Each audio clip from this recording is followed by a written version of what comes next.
There's a fly in here somewhere. Hey, fly, fly. It's about to get Miyagi Do up in here. Come on, buddy. Whoa. Come and get it. Nope, missed him. Oh well. You just have to live with it. Hey guys, welcome back to In It for the Limit. It has been a long time since I've posted a video. I think the crappie fish fry over Halloween was the last one. And it's just been busy. We took a camping trip, went around the camper. Work's been crazy. We've gone not fully virtual, but half and half. So you're teaching in person and teaching kids at home. So it's been real busy. Haven't got out on the lake doing projects on the weekend, but I've also pulled the trigger on a nice purchase that I want to show you right now. We got the Garmin system in, and I'm going to show you a pole mount that I did for it. So let's take a look at our pole.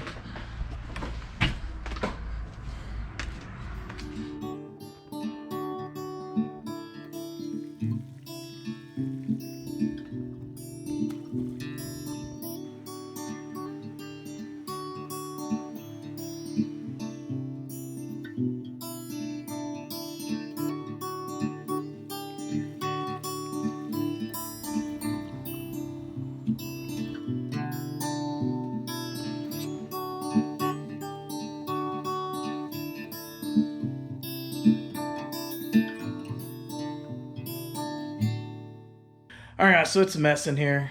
It's been a few days on this build so far, and I've not gotten a lot done. We had to cancel Thanksgiving with the family, so I ended up cooking just for my immediate family and doing some other things that I've had to do around the house. So I've not been putting much time into the build, but what I have been doing is late at night, after everyone finally gets in bed, is working on this pole mount. Now, the idea is to put it on a ram mount. Again, you're not going to save any money if you have to purchase that, unless you get like Scotty mounts, about $30. I'm getting one for free, and then I just have to purchase an extra ball to put it up front, and that way I can move it from the console to the front. So let me just show you what I'm doing so far before I get it painted. You can see the boat is a wreck. I got stuff everywhere, but and I built this partly in Home Depot. So what I'm doing is this is what's going to mount to the ram mount. And what I have is a 2-inch pole, and I actually had quite a bit longer. The reason I cut it down is for weight. It was starting to get a bit heavy. I have a lot of couplings in here I'll show you in just a minute, but this is my whole spinning mechanism. This will be U-bolted onto a ram mount, and I gotta wait until I get it hooked up to kind of finish up the design to cut things to length. But what we have in here is a 1 1/4 inch PVC pipe on the inside with these couplings, because when you have a 1 1/4 inch coupling that fits that, it fits down perfectly inside of here. So let me switch over and show you what I got here. Alright, so what I have here is, let me pull this apart.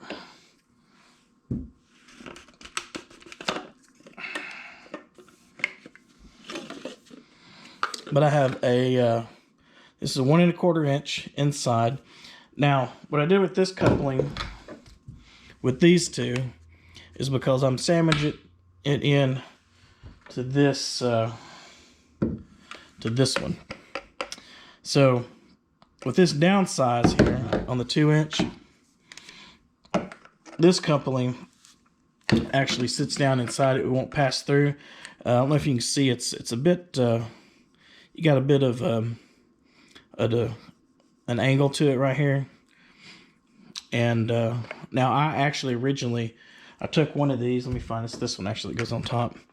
I actually cut this one too to see how that would go. But it wasn't as smooth. If you did this a little bit smoother, it might fit down better, but it's actually pinching, so, and it worked better just sitting on top. So what I have is a this shorter piece right here, coupling into this, and then I run this inside, and it's big enough. This fitting's big enough for the actual pipe to come through, but not the coupling. And so when I put this one in, it fits down just enough, and I can actually adjust my tension this way, how tight I want it. I don't want it too tight. And we'll seal these later, make it a permanent seal. Now the reason I'm doing such big couplings, and the reason also too for that inside one, and the reason I'm doing this one inside, is because you have, I don't know if you can see, you'll get a lot of play right here. If you just simply put this coupling on the inside like that, it's a nice tight fit, and this will spin your pole around. So this is just my spinning device I'm going to anchor it to, and I've got a handle worked out. I actually can't show you the mount on the bottom just yet, but the reason I'm going with the 1.25 inches is so that I want this to fit up, the transducer wire to fit on the inside, to avoid strapping it on or anything like that. And then I'm just going to have it run out the top and then out to the black box. And we'll paint it up and everything at the end, but this is the business piece right here. Now, I did have to reduce the 1.25 down to a 1 inch, and I'll show you what that looks like here in a little bit once it dries. I just painted it because the mounting hardware doesn't fit on 1.25 inch, so I just downsized it a little bit, which was no big deal. And I'll show you how I fit the hole to get the wire in and everything, what I'm doing with it, and how I'm going to bolt it in. But just want to do an update. I'll show you the rest in just a minute when I get it to dry. So here is the bottom portion with the transducer on. I'm just testing it out a little bit, looking at what I need to change. You do need enough slack so that this mount can rotate for the perspective mount. I was just testing to see if this little piece will fit. I've got quite a bit of it.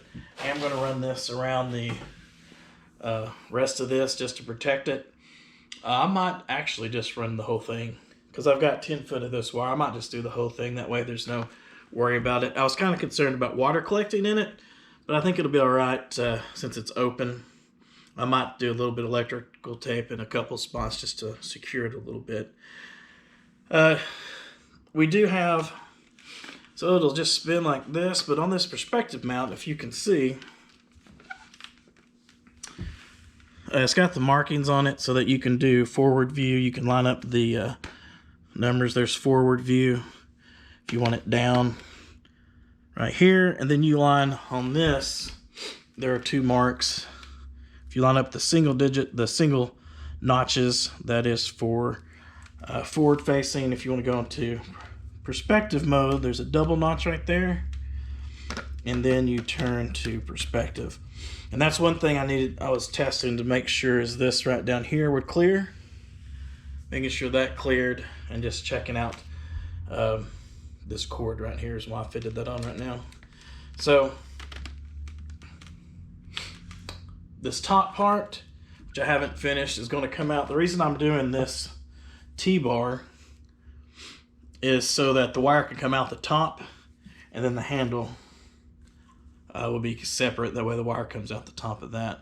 And I got to adjust that. I'll have to measure that once I get it hooked up on the ram mount on the side of the boat. I'll do that last. But so far, that's what it looks like. So here's our finished product of the mount. We got the perspective on the bottom. That, of course, you'll do this on the top side. Just nice and easy click, and swings down into perspective. Again, we got the, I don't know if I mentioned this on the other one, so I'll mention it now just in case. This is just since you're not supposed to zip tie these, I wanted to protect the cord somehow, so I just bought this at Home Depot. It was like $5 cover, and I used electrical tape on the outside, which a lot of people do that straight in. But I wanted this to go straight through. The reason we're doing it this way is because I wanted it to go straight through the pole instead of taping it to the pole. And so we've got it coming in right here, and I've got some extra tape right there to keep it from sliding back and forth. And on this part, just so this isn't permanently affixed, I just bolted it in so that I can take that off if need be to fix anything. And the wife, all I did was this PVC painted black, of course. The wife was nice enough to do a logo. She made this logo for us to make it look a little nicer. But got the pull spinning up here. And this piece, of course, stays stationary, and I do have it on a ram mount. Now, if you have to purchase this, actually, I got this for free. But if you have to purchase this, this is a $100 piece, so you're going to be better off just actually buying an already made pole. Like Fishing Specialties has a great pole that you can get for about 200 bucks. And their perspective mode is actually a mini ram mount for $35 that can go on the end. So if you have to actually buy the ram mount, it's probably not worth. You're not going to save any money here. You could get a smaller mount, like this one right here is a Scotty mount I bought for the head unit. It's a little bit smaller, and it's going to do its job for here, but it's about $40 for a Scotty mount. So that's originally what I was going to do before I got this one. I do have it temporarily placed in. I got it on just some 2x4s that our neighborhood is still being constructed. So as you can see, scrap plywood is all over the place. So most of these, some of this PVC, of course, it's not expensive, but I had some scrap from other projects. So a lot of this stuff was stuff that I already had on hand. I did have to purchase, a few things, the U-bolts and some things like that. But if you're going to, before you get started and you start estimating the cost of all these things, if you get around $200, you are better off just purchasing those kind of things. Again, this protective cover goes all the way through. I've got it coming through. These things are pretty cheap. We'll see how long they hold up, but I got it running through here just to keep it guided. If I need to, I might run through here. I got to just see how it goes. And then I have everything harnessed down and underneath. I don't know if I can see that. If I have to might be able to see it. So we've installed I'm going to use just a 24 group size deep cycle 12 volt for right now, and we'll see how it works. And then we've got the charger up top, and we got the black box in the corner. And let me see if I can get under here so you can see it underneath. If you can see, there is a fuse box. I'll have to insert it in the picture. There's a fuse box up under. I might have to crawl under better to show you that. All right, now, so for the purpose of the fuses up top, we're running a bus bar with it has, I think, 12 connections on it with fuses, and the purpose of that is just in case we want to do extra accessories. At this very moment, we have the quick connects. I don't know if you can see that. So the whole battery disconnects right now. I didn't really like that once I got up here and was messing around with it. It's kind of hard to get to. So I do have a piece, and I actually just came in today, so we're going to put that in. It's going to be a very easy hookup because it's a quick connect toggle switch. So that's just going to connect on these ends, and I'm just going to put it on the side. That way I can shut down the whole battery at once. Something I do want to change is I want to take the black box and put it on a separate switch. But the reason I haven't done that just yet is I'm thinking I'm probably going to do some independent switches, a main power and then some independent switches, just to give us some more options, like running the live well. And you can buy those toggle switches with a couple USBs and even a 12 volt connector. Pretty affordable, and I might place one of those cut through on the sidewall right here. So that's why I've not got it independently switched right now. Right now we're just going to run a main power switch. It's winter time. I'm not worried about the transducer overheating. Right now I'm usually just running 15-20 minutes down the lake, so it's not going to be a big deal. Talk about placement. If you come back up top, talk about placement and why I went with the ram mount here. Of course, like I said, this one was given to me. But one of the reasons is I want to be able to use this perspective mode And I tried to make this long enough so I could reach it. And this one's not attached, so I can actually rotate it a little bit, adjust it, so I can reach it pretty much from the console. And of course, you don't want to be going fast, but just idling through looking for cover. I'd like to do that with the big motor, save the trolling batteries, and be able to move through a lot better. So that's one of the reasons for placing it there. Another reason is for accessibility to the back of the boat. I actually was wanting to put it back a little bit further, but I want to be able to also swing the pole inside, so which makes it hard to do. The top of that pole, when I measured it out, it kind of needs to be a little bit further down. Otherwise, I'd actually put it even closer here. That way, people on the back of the boat, if you're fishing from the back, I can turn this screen sideways. People from the back can see it, and the front. I'll be able to see it up front. You can have a couple people up front, and even someone fishing right here. Sometimes I have the kids down in this part, and they'll actually be able to use the orientation of the pole a little bit better. Of course, it's not going to be as good as if you're right up on top of it. Another thing I did is, since this perspective mount is offset, now not degree offset, it is a 0 degree mount that comes with the perspective mode, but it sits to the side of the pole. So to keep that lined up, just so you can line it up a little bit easier, that should have those almost, not perfectly in line, but it's offset a little bit. That way I can always get my bait in that zone. Now, when I'm fishing alone, I am thinking, I've not done it yet, but getting another ball and putting it up front, and then using that up front. But then when I fish a spot, it's no different for me to fish it from the side of the boat than it is from the front, especially when I have a remote for my Ultrex anyways, and I usually use autopilot. Even if I'm bass fishing, I use autopilot a lot, going down the bank, and I'm standing fishing off the side anyways and not casting forward, unless I'm casting parallel. And a lot of times when I'm bass fishing, I'm not using sonar anyways if I'm bank fishing, only when I'm out deep.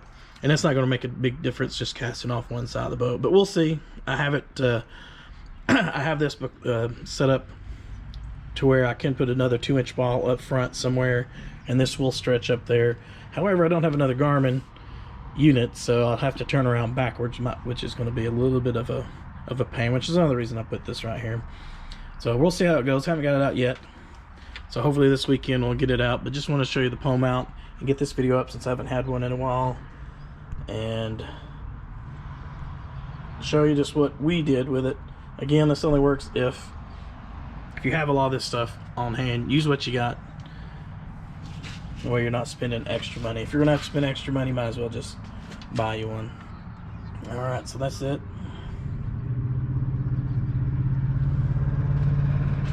All right, guys, if you like this video, please like and subscribe. Until next time, keep chasing that limit.